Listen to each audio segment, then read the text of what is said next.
The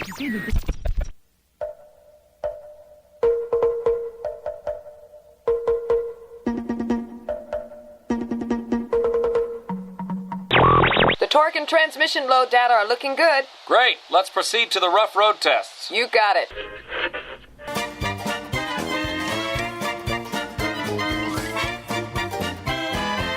WDW Radio, your information station.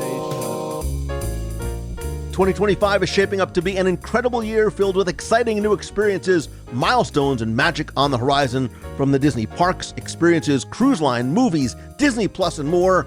This week, I'm sharing my 5 things I'm most looking forward to in 2025, including some new things on the horizon I've been working on. But of course, first, I'll reflect a little bit and take a look back at my 5 favorite episodes, moments, and events from 2024. Hello, my friend, and welcome to the WDW Radio Show, your guide to the Disney parks, experiences, and more.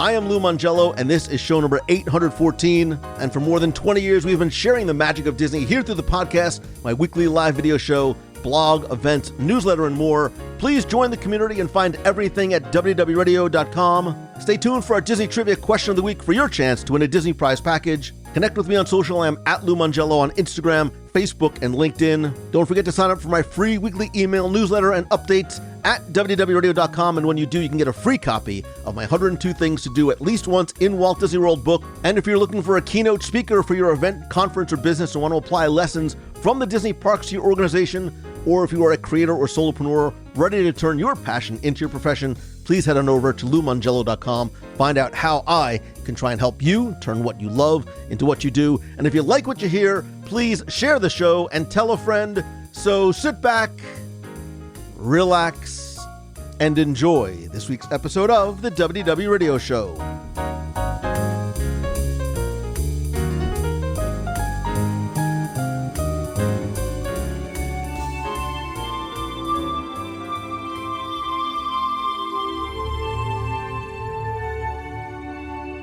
As we have just said goodbye to 2024 and have started to look ahead to what 2025 has in store, I wanted to take a minute to reflect, explore, maybe dream, and even plan together. And that's why this week I'm going to share my 5 things I'm most looking forward to in 2025, not just in the world of Disney, but also for me, for you, and for WDW Radio. And I think before we look ahead, that it's important we take a step back. And I want to quickly highlight my 5 favorite episodes, moments, and events from 2024, because it has been an incredible year filled with unforgettable memories and milestones and magic that I want to just quickly relive and revisit with you. So whether you are planning your next Disney adventure, are dreaming about the possibilities of the year ahead, or just looking for a little inspiration and connection and reflection on the year that's passed, this episode is for you. And I think looking back before we look ahead is so important because I think it helps us appreciate just how far we've come and the memories that we've made together. And I know for me, it's also about the lessons that I've learned along the way. And narrowing down such an amazing year to just 5 favorite episodes and moments and memories is no easy task. I had a really tough time because I think there was so much that we shared and that we did, from experiences to, I know for me again, personal growth and things with the show. But I think some of these highlights help shape how we individually and collectively move forward. So here are, very quickly, my 5 favorite show and event and moment highlights from 2024 in no particular order. So first, and really unquestionably, it has to be the Disney Treasure. I reviewed it and gave my full guide and reflection on it in show 812.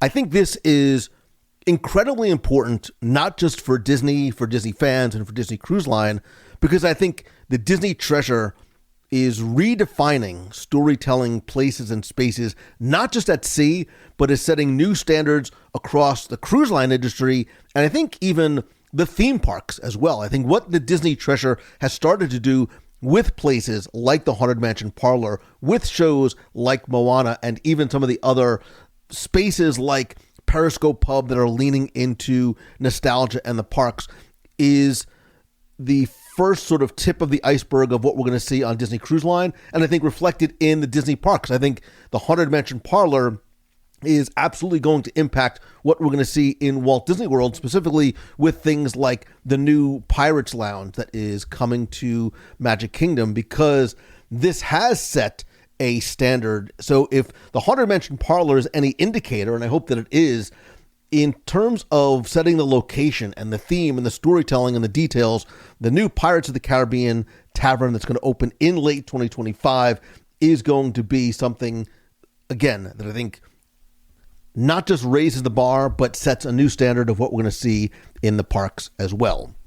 Number 2, in terms of memories from this past year, this one, it's from the show, and it goes back to show 802, which is Disney In or Out. This year we launched, I think, a fun and sometimes fiery new segment called In or Out, where we debate, discuss, and decide on some of the most interesting and occasionally controversial Disney topics. It very quickly, based on your feedback, became a listener favorite. It sparked a lot of lively conversations in the clubhouse, and I love being able to easily invite you to share your opinions and be part of the discussion. I sincerely appreciate the incredible feedback that we got on the 2 episodes so far of Disney In or Out. Obviously, I have a lot more planned coming for 2025. And again, if you haven't heard it yet, you can go back to the first episode we did back on show 802. Number 3, reflecting back on 2024, I was once again, thanks to you, incredibly fortunate to have some truly remarkable interviews, and I don't take that opportunity and responsibility lightly. I feel a very deep sense of responsibility to not just be sure to ask questions that I want to have answered for myself, but I think to ask on your behalf, to be your voice in the room. And once again this year, I had some really remarkable opportunities. I think 2 interviews this year that really stood out was the unforgettable conversation that I had with Disney legend Joe Rohde, whose insights into storytelling and design continue to inspire us in the parks, and without a doubt, the incredible honor of sitting down one-on-one with Josh D'Amaro, chairman of Disney Parks Experiences and Products back at D23. Again, such unique opportunities to deep dive into not just the creativity and the magic, but really the people and the vision behind the Disney that we know and love. And Joe Rohde was our conversation on art, wildlife, and culture back on show 800, and Josh D'Amaro was back on show 796. For number 4, so here's a little bit of honesty and transparency, which is what you will always get from me. So for more than a decade, I started to feel that WDW Radio was a bit of a misnomer when it came to the show, because as we have grown and as we have evolved as a community and as a family, we've started to talk not just about Walt Disney World, but Disneyland and the other Disney parks around the world, and Disney Cruise Line and other Disney experiences, whether they be the movies, Disney Plus, etc. And I've been so fortunate and grateful that you have virtually and metaphorically followed and come along with me as I've even ventured beyond Disney a little bit, as I have cruised on and experienced other cruise lines and vacationed and traveled to speak at a number of destinations that are not Disney related, literally around the planet.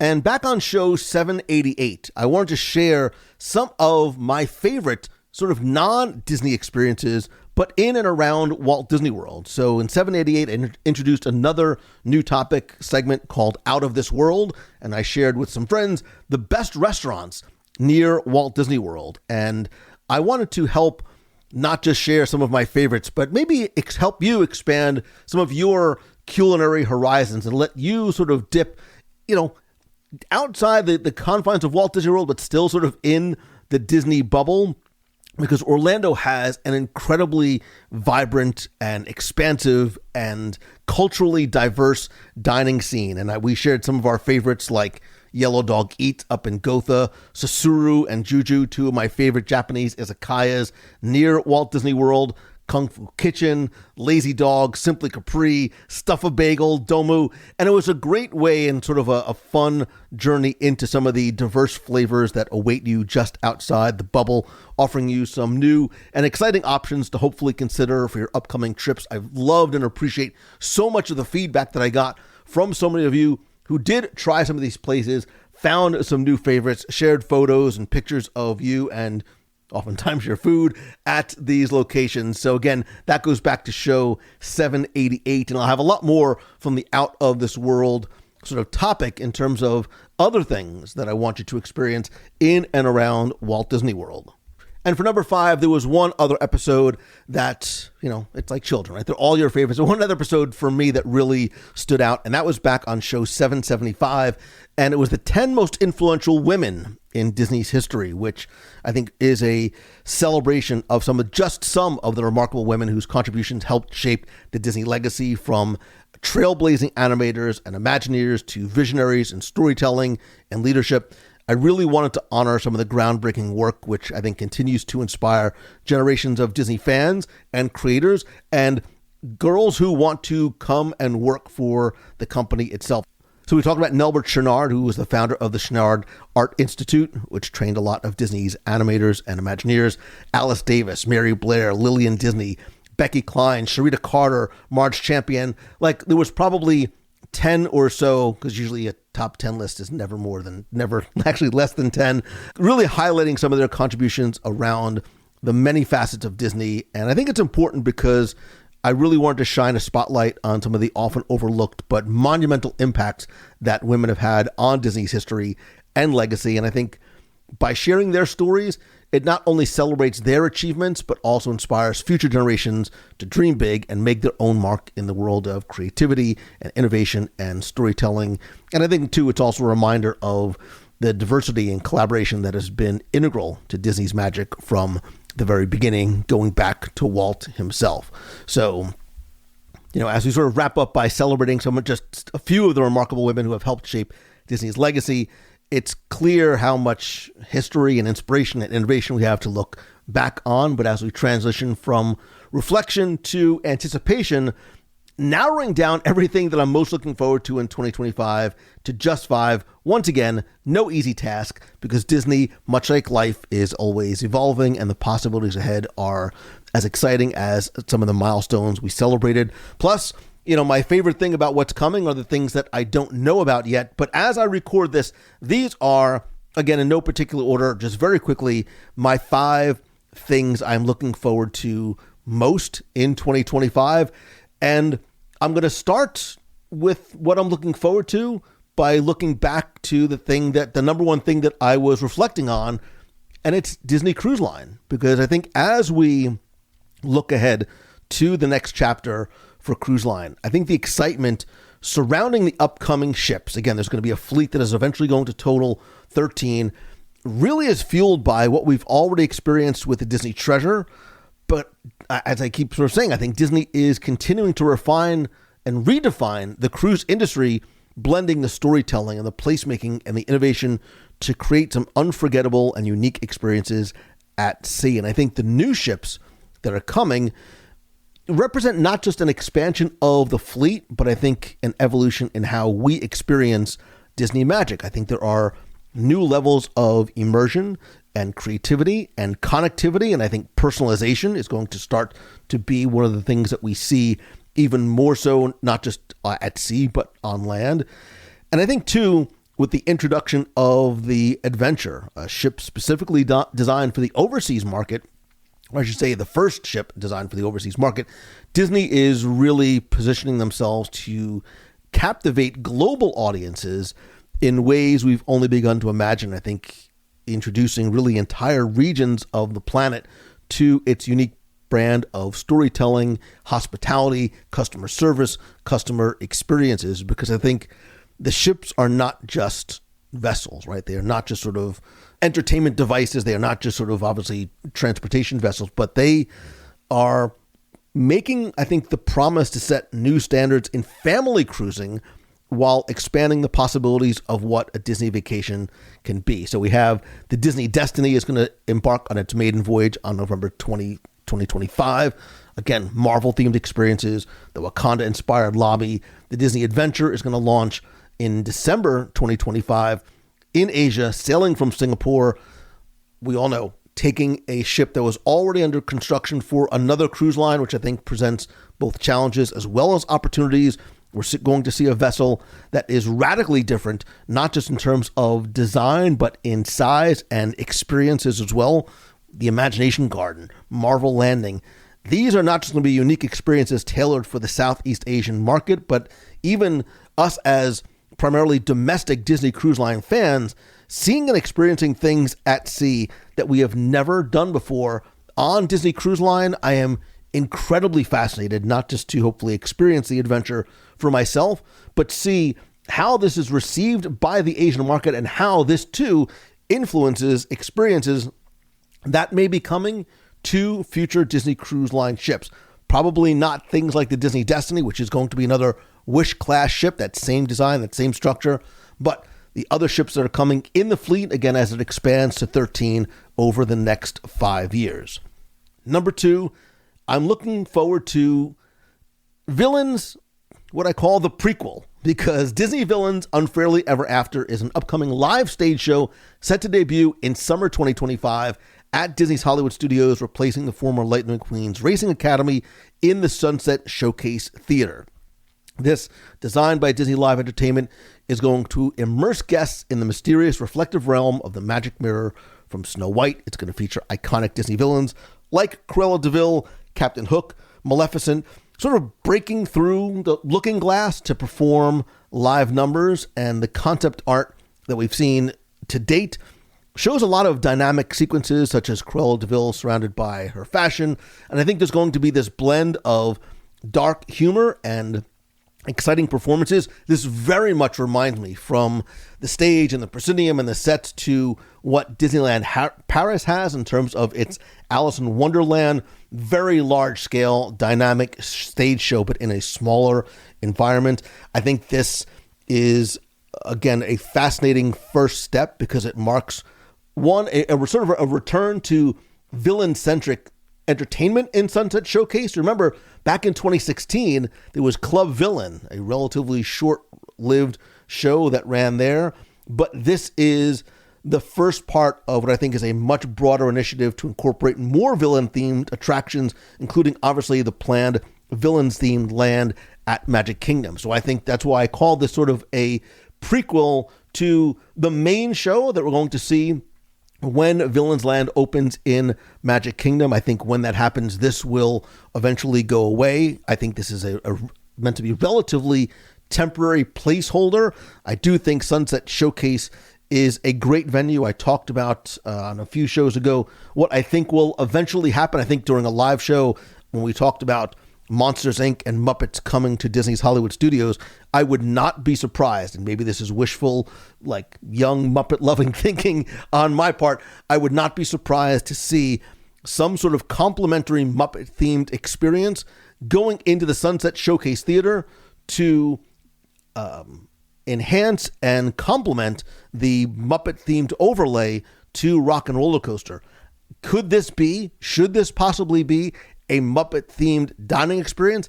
Absolutely. There were plans and designs for multiple Muppet-themed restaurants for the Disney MGM Studios many years ago. No good idea at Imagining Ever Dies. This would actually be an ideal complement, not just because it brings more Muppets into the parks, but a Muppet-themed sit-down dining experience, I think, is something that Disney's Hollywood Studios would actually love and need. And I think this show itself, I'm excited for, because it is going to not just dive into the stories of some of its most, famous antagonists. I think we're going to hopefully get a fresh perspective on some of these classic characters, and it's going to be that perfect bridge to the opening of Villain Land, immersing guests into the world of some of Disney's most infamous characters. It's going to set the stage for what's to come, offering a taste of what I think is going to be immersive storytelling, a little bit of dark-ish humor, and experiences that are going to help define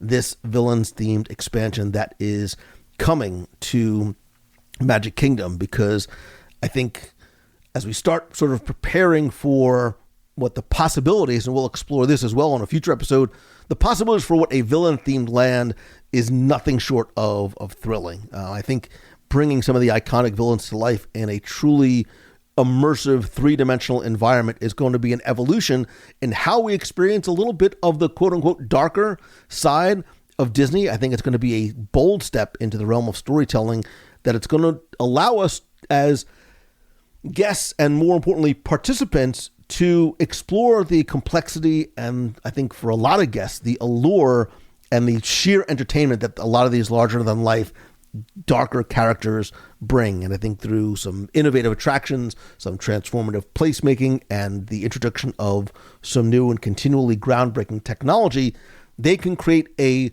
new type of space in Magic Kingdom that is going to capture the imagination in new ways, because it's not just about the villains that we know and love, but it's about how their worlds and their narratives can help redefine the park experience and add a little bit of, especially in Magic Kingdom, a more thrilling, slightly edge-of-your-seat dimension to the legacy of storytelling in that park. Okay, let's go on number 3 from Walt Disney World. Let's go to Disneyland, because I am very, very excited for Walt Disney A Magical Life, which is going to debut at the Main Street Opera House Theater in Disneyland Park relatively soon, May 16th, 2025. This is going to be a cinematic presentation of Walt's journey, culminating in a visit with Walt in his office, brought to life for the first time ever through the magic of audio animatronics. Now is the best time for this, because it coincides with the park's 70th anniversary celebration. And I think putting this right in the middle of Main Street USA, right? It's right at the Main Street Opera House. This cinematic presentation that chronicles Walt's journey, which I think is so important for guests, young and old, to understand and appreciate, is going to be punctuated with that first audio animatronic figure of Walt in his office. The very first time that obviously a figure of Walt has been created. I think this presents, once again, unique opportunities as well as challenges, because they are going to use archival recordings of Walt's voice to enhance the authenticity of the experience. But this audio animatronic figure, obviously, which has to be meticulously designed, is an understatement, wearing one of Walt's favorite ties and his old shoes, and even sort of how he's going to lean on this replica of his desk in his office, and the way they are going to light his face to sort of create that twinkle in his eye. You only get one shot to make this Walt animatronic and to do it right. And I think as it replaces Great Moments with Mr. Lincoln, and eventually both shows are going to be available in rotation, so you get these two incredibly important and historical presentations that are all part of the enhancements planned for Disneyland's 70th anniversary.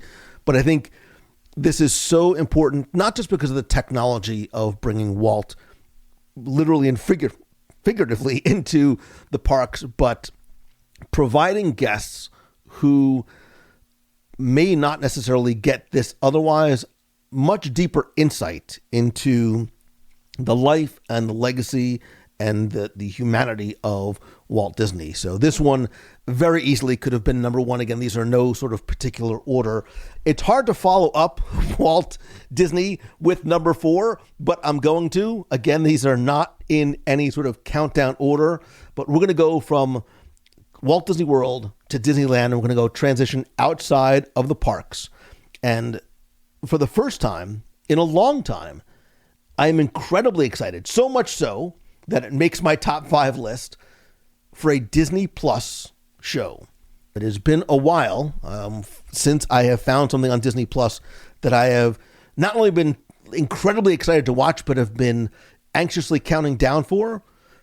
Daredevil Born Again, set to premiere this spring, marks the return of Charlie Cox as Matt Murdock and Daredevil, and Vincent D'Onofrio as Wilson Fisk and Kingpin, reprising their roles from the original Daredevil series that aired on Netflix from 2015 to 2018. This is not me being hyperbolic when I say that the original Netflix Daredevil show, which is not for everyone, it is dark, it is very, very violent, it is very much not for kids. However, I think it is some of, without question or exception, the best storytelling on screen, large or small, that Marvel has done, period. It is I'm actually just in anticipation for this and counting down. I'm just about to start to do a rewatch of Born Again, because I want to see it again with fresh eyes. I want to be reminded. And what I love, and I think there's a couple things. I love the fact that while the show was in production, and as we've seen Kevin Feige do with a lot of the things that were originally planned on the Marvel slate, they stopped, they took a step back, they brought in new writers, they reshot a lot, and realized that, once again, not only do they need to return to sort of the quote-unquote former glory, but you need to sort of continue the storytelling the way it was done in that Netflix series, and even as Daredevil made his way into The Defenders, the short-lived series on Disney+.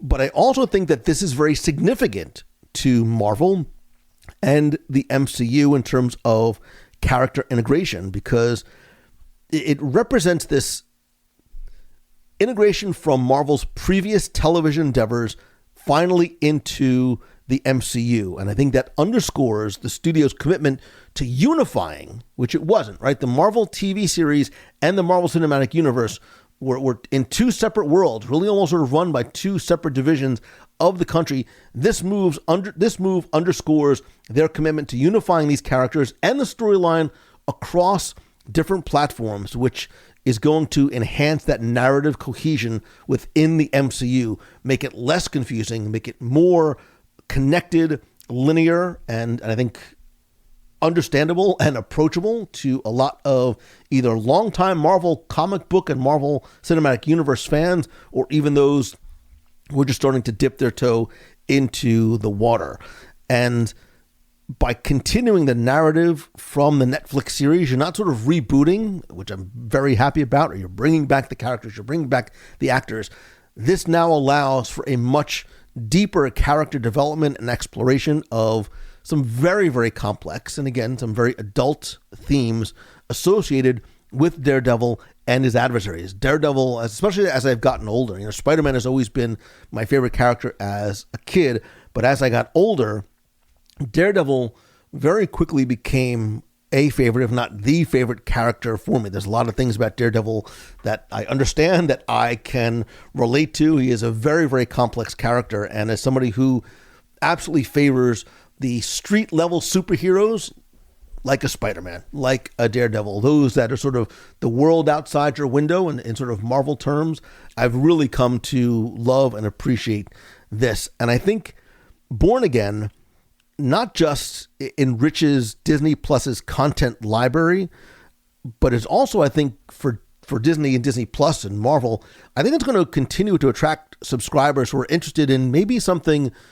more mature, action-oriented superhero narratives, which is not necessarily what some of the last few Disney Plus Marvel releases have been. And I think this diversification is going to appeal to a broader audience base. And I also think it's going to help. I think this show particularly is going to enhance the platform's competitive edge in a very crowded, very noisy, getting to be very expensive edge in the streaming market. And I think strategically, this is part of Disney Plus's strategy to mix both interconnected as well as standalone Marvel content, which will cater both to dedicated fans and casual viewers that just want to sort of metaphorically pick up a comic book and read. So you don't necessarily have to know or have invested in 3 seasons of Daredevil if you want to watch a single season of Moon Knight, if you want to watch, Werewolf by Night. So by balancing intricate storytelling with accessibility, I think this ensures, hopefully, sustained viewer engagement. And I think if you are a longtime Marvel fan, and even going back to,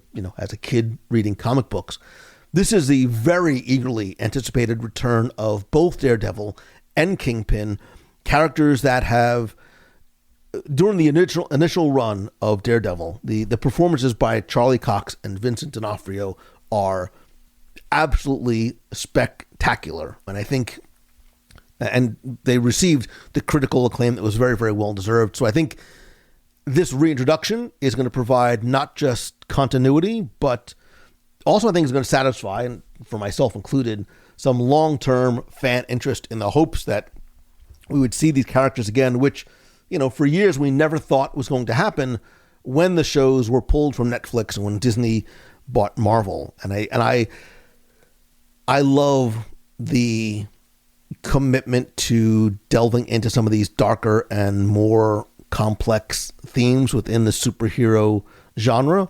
And I think this also opens up a lot of avenues for introducing additional characters from Daredevil's lore, which is going to potentially enrich the MCU's character roster and give us some new narratives to explore, not just on this Disney Plus show, but I think, Daredevil and some of his adversaries, there is a lot of overlap between other characters that we've already seen in the MCU, as well as ones that we have not seen in the past. Spider-Man, Daredevil, Doctor Doom, Kingpin, like Green Goblin, Mysterio. There's a lot of potential directions that this show can go in terms of who and what and when they are introduced. And I think this is a pivotal addition to Marvel's TV slate.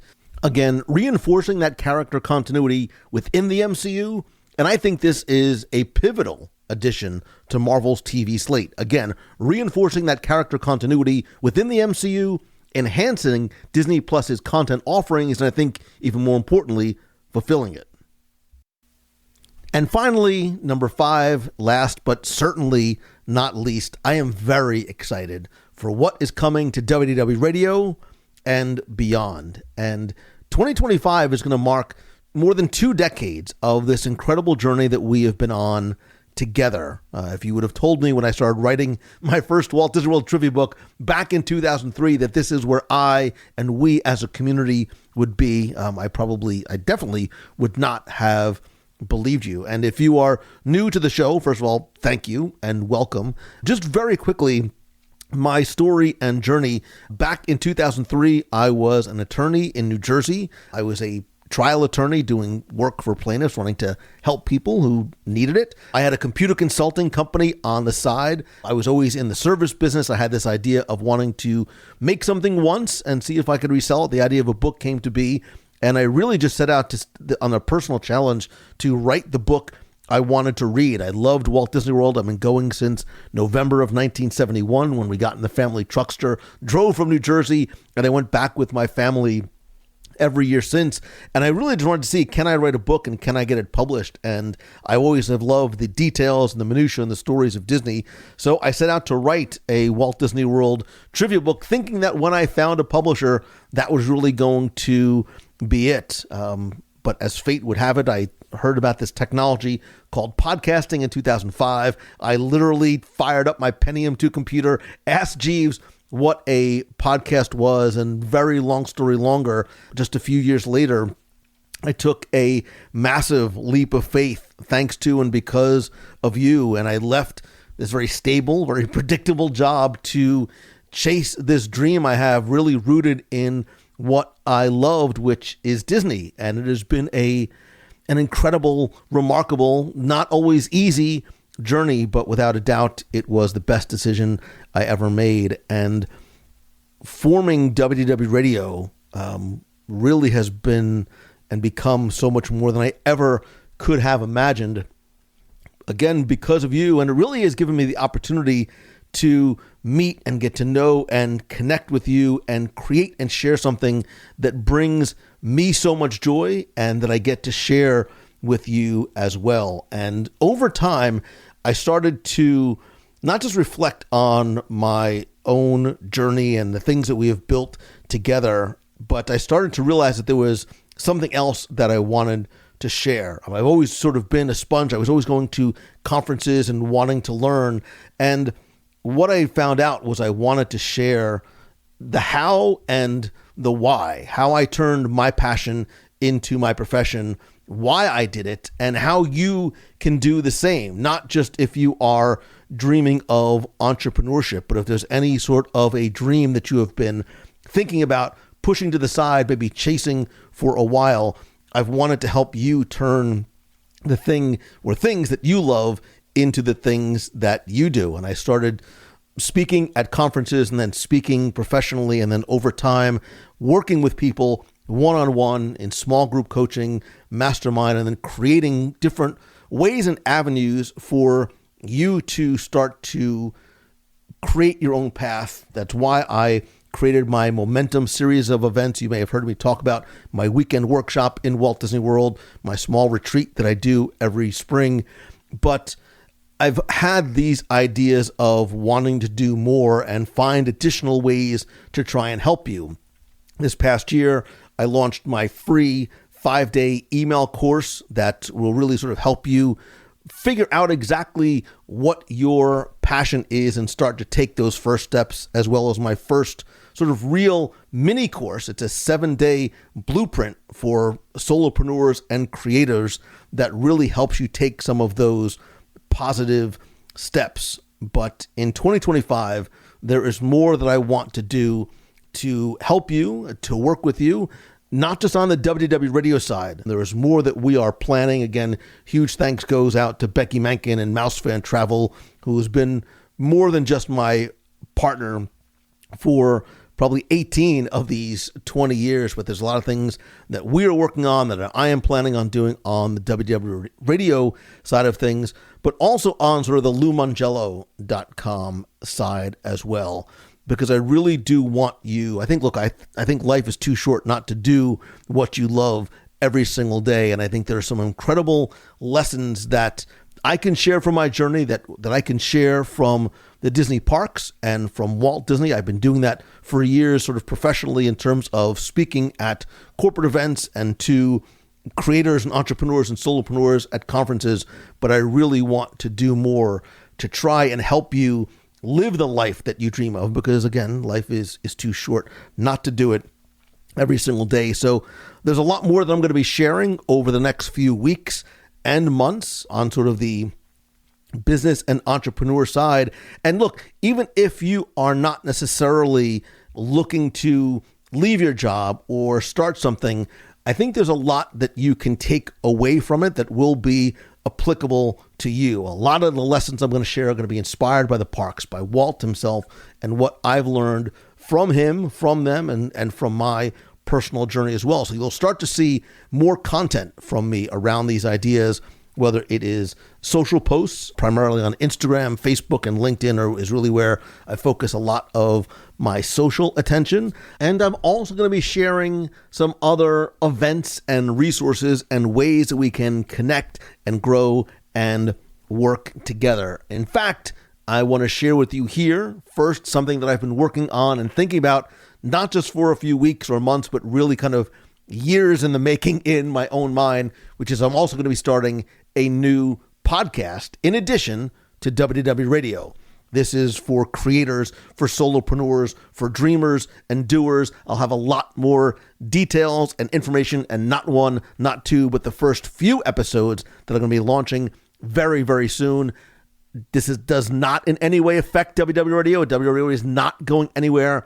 But in addition to it, I want to be sharing content in another podcast that is hopefully going to inspire you and help you to chase what you love and do what you love every single day, just like I did. In fact, actually, that's not true. And I'm not going to launch just one new podcast. I'm launching a second new podcast as well, which is sort of an old podcast, because I'm also going to be taking my audio guides to Walt Disney World, which I first launched back in 2008. I do a land-by-land personalized audio walking tour in binaural audio of each of the lands of Magic Kingdom, including, may you rest in peace, Mickey's Toontown Fair.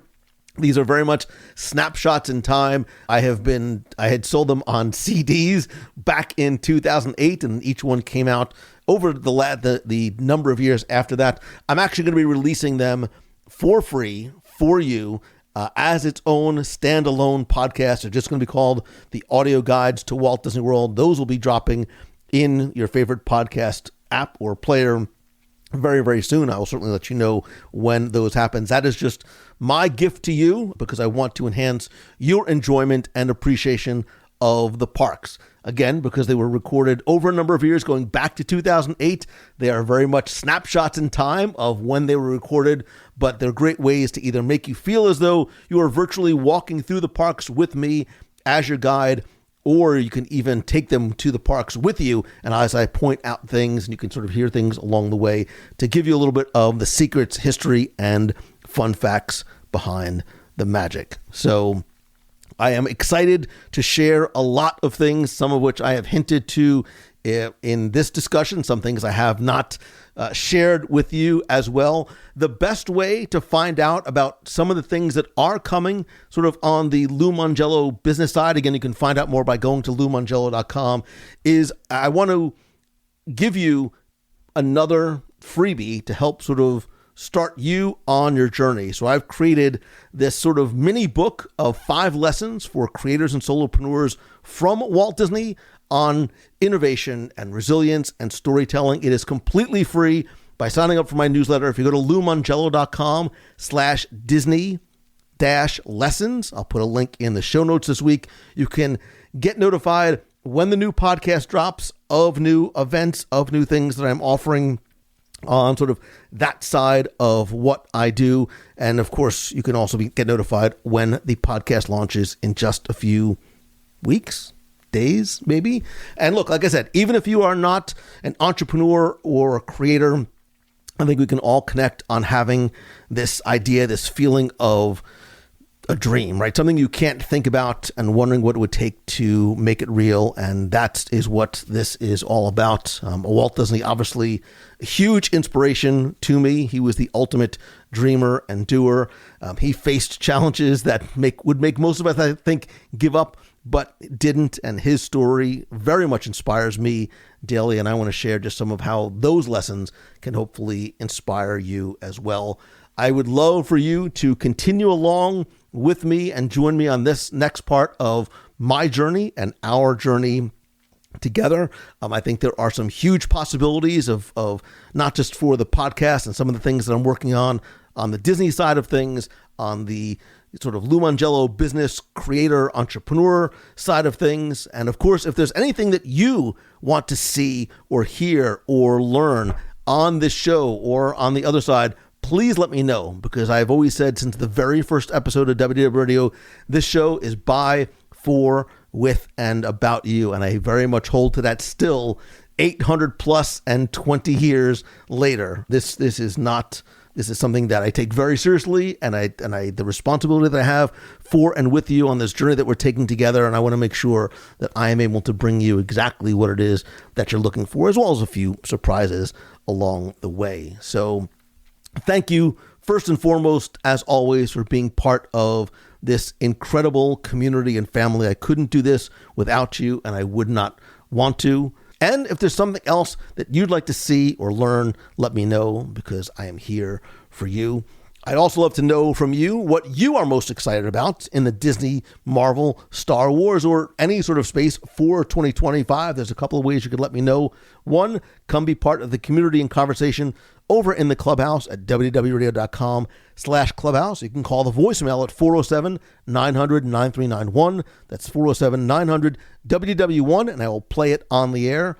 And thank you for being part of this incredible community, this incredible family. I could not do this without you. I would not be here without you. Everything I have, everything that we do is because of you. I am incredibly excited for what this year ahead is going to bring in terms of more content, more video, more interactive experiences, more events, even just for the podcast as a whole.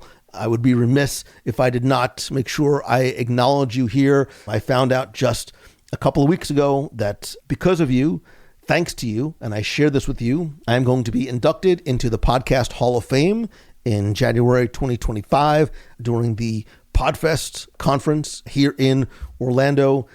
I am without speech at just what this means. This is not about me. This is completely about you. And for that, I am incredibly, incredibly grateful. I will accept the award on behalf of you, and I'll keep it for safekeeping in my office, but it is very much for and because of and by you, and I sincerely love and appreciate you. It has been a remarkable 20 years so far, and I am very excited for what 2025 and hopefully the next 20 years ahead are going to bring. And of course, if there's something that you think that I can do, that I can add, that I can bring to the show, the community, please let me know. Again, we do this together. I want to do anything and everything I can to make your experience better. So if there's a way that I can, let me know. You can email me, lou@wdwradio.com. You can DM me on Instagram, Facebook, or LinkedIn. And to quote the old song from Space Mountain, here's to the future and you.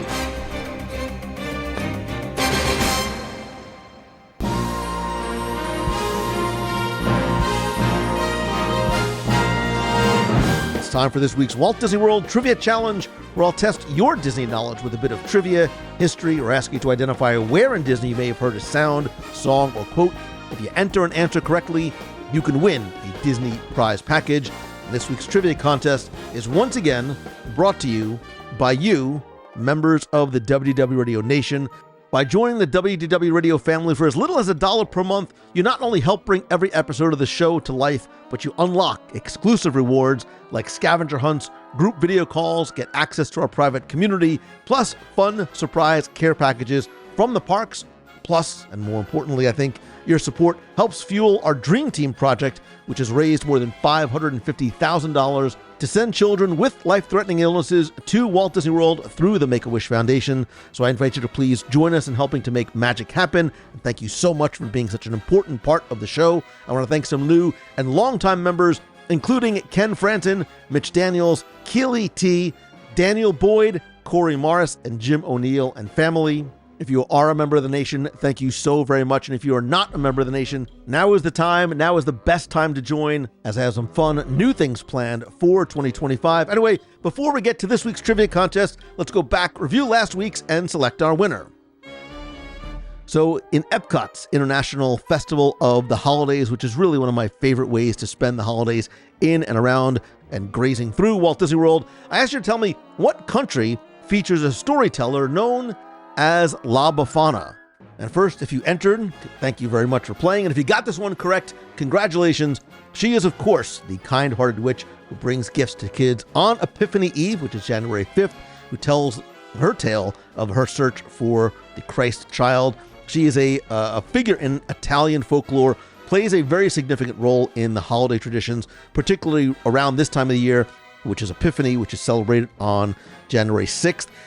Not very necessarily Christmas looking. She's a kindly old woman, sort of looks like a witch, has the whole broomstick as well, but she also brings gifts to children as well. And if you're wondering, like, where or how does a witch fit into Christmas, according to the story, the three wise men, the Magi, were traveling to Bethlehem to visit the Christ child, and along their journey, they stopped to ask this woman, La Befana, for directions, and then invited her to join them. She basically said, thanks, but no thanks. I'm really busy. She regrets her decision and sets out on her own to find the Magi and Christ, but spoiler alert, was not. So since that time, La Befana continues to travel the world every year on the night of January 5th, the night before the Epiphany, delivering gifts to kids in hoping of finding the Christ child. Way more information that you bargained for, but now when you see La Befana next year in Epcot, you might understand why there is a witch in Italy. Anyway, I took all the correct entries, randomly selected one, and last week, or last year basically, you were playing for not just the WDW Radio 3D keychain, the stickers, the pin, a brand new vinyl sticker, but you were also playing for a mystery prize. And last year's winner is Jenny Pettis. So Jenny, congratulations. Your prize package is already on its way. And if you played last year, and didn't win, thank you very much for playing, but don't worry, here's your next opportunity to enter in this week's Walt Disney World Trivia Challenge. So this weekend marks the annual Run Disney Marathon Weekend events in Walt Disney World, just one of the many events and ways for athletes and athletic supporters, that's a Grease reference, to further enjoy the parks and property. But this is not the first, nor shall it be the last, sports-themed weekend in Walt Disney World. In fact, for a number of years, starting more than 20 years ago, there was a weekend-long sports-themed special event that took place in one of the Disney parks in Walt Disney World. What was it called, and where was it held? Where was this weekend-long sports-themed special event that was held in Walt Disney World? What was it called, and in what park was it held? You have until Sunday, January 12th at 11:59 p.m. Eastern to go to WDW Radio.com, click on this week's podcast, use the form there. Again, this week you're going to play for the keychain, the stickers, the pin, the new vinyl sticker, and you know what? I'm going to throw in another mystery prize as well. So good luck and have fun.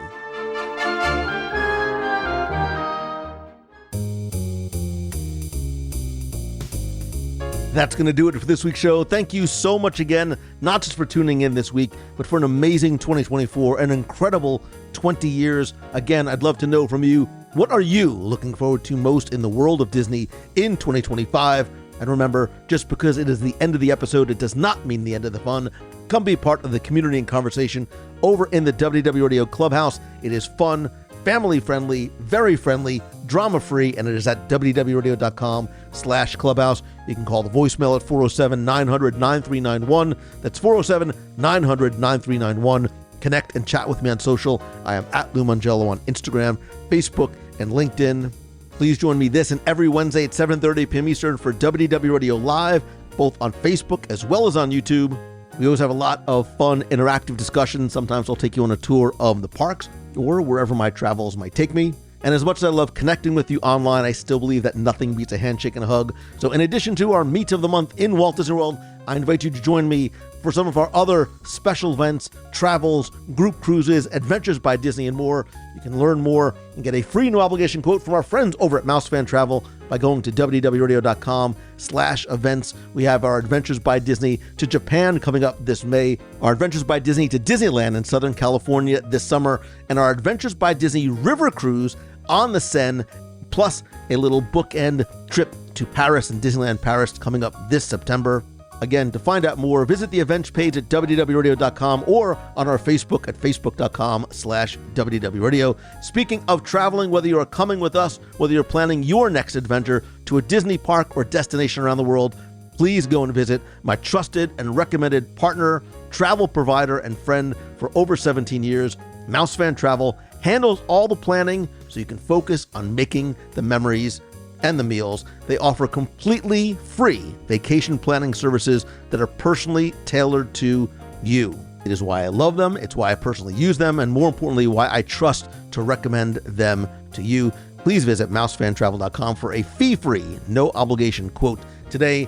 And if you like the show, and I hope that you do, please share the show, tell a friend, spread the word, leave a rating and review over an Apple Podcast and or Spotify.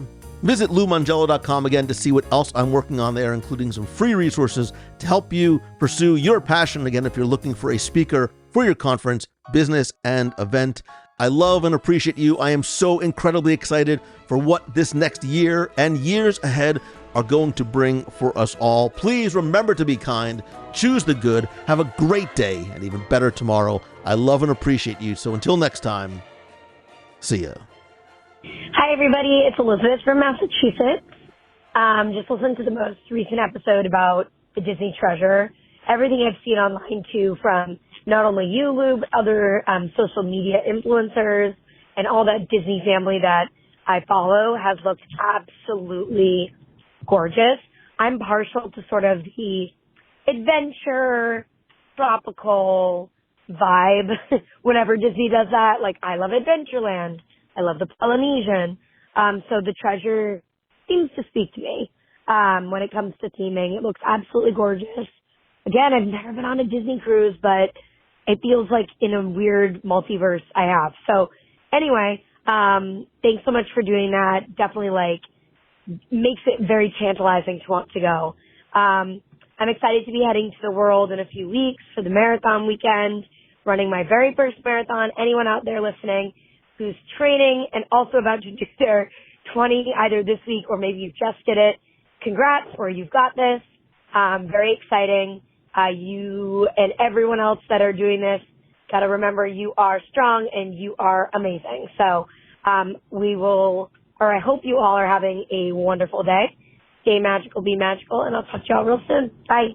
Hello, it's Patrice Roberti from Metro Boston. I was listening last night to the Richard Sherman Legacy show you did a few months ago, and I wanted to call and I wanted to thank you for what you have done for me. Specifically, I started not wanting to listen to the local radio news. It was always depressing and discouraging about life generally. So I started looking around at podcasts, and I came up with Disney podcasts, and happily one day came across you a couple of years ago. I will never have the understanding, the affection, the love that you do for the parks, given your history and mine. I was there once years ago for an afternoon, but I'm so grateful for what you have introduced me to through your enthusiasm and your knowledge. People like Richard Sherman. I had heard of his music, but I knew nothing about him, let alone having a chance to hear him talk to you. I mean, Mark and Alice Davis. Again, my fault. I knew nothing about them, but they're both amazing. And I bought the book that you and Kendall Foreman recommended, the work of Mary Blair. I had heard of Small World, but I didn't realize her work beyond that was so beautiful, and surely is. And then people like Tim and Becky, Kendall Foreman, all the people you have on the show. It's just such a happiness. So thank you so much for all of that. The other day you spoke to a gentleman, Thomas Masloom. I hope I'm saying his name right. And I loved his enthusiasm with you and the discussion he had with you. And I liked how I listened particularly, and I liked how he used your name. He was talking to you. I always notice that because you're always talking to them. That comes across. But if they don't call you Lou and act like they're talking to you, it's not the same for me. He seemed very enthusiastic about the ships, what he's doing, and talking to you about it and honoring your knowledge. So it was great. It was a great show. They all are. Thank you for everything. Take care.